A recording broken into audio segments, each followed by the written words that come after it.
Предлогот за новата влада влезе во парламентот. Ќе има 19 министри и вице-премиери или за 7 помалку од предходната.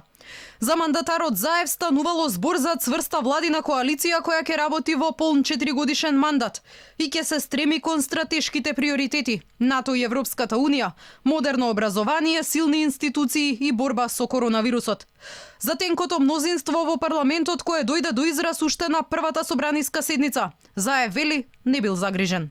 Со 62 пратеници се формира стабилна влада и не само стабилна, подготвена за многу сериозни и храбри одлуки во интерес на граѓаните и во интерес на едината на сите нас заедно. Јас верувам дека стабилноста на владата зависи од успешноста на своите политики, од кохабитацијата и соработката со опозицијата и на крајот на денот служењето и одговорноста пред граѓаните за кои што сме избрани. Бројот на подпредседатели во собранието 5 мина, вчера ги скара пратениците.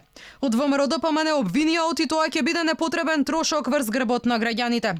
Заев пак денес се правдаше. Ваквата пракса вели била востановена во 2017 година. Ги повика опозиционерите да се откажат од своето подпредседателско место, па вели примерот ќе го следеле и од неговата партија.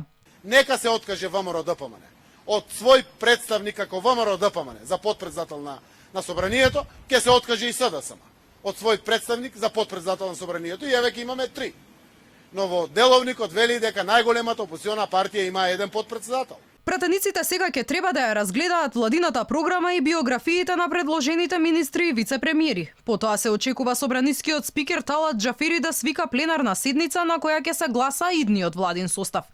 Од СДСМ се надеваат дека овие процедури во законодавниот дом ќе се комплетираат до крајот на неделава, а новиот владин кабинет со работа да почнел на стартот од следната седмица.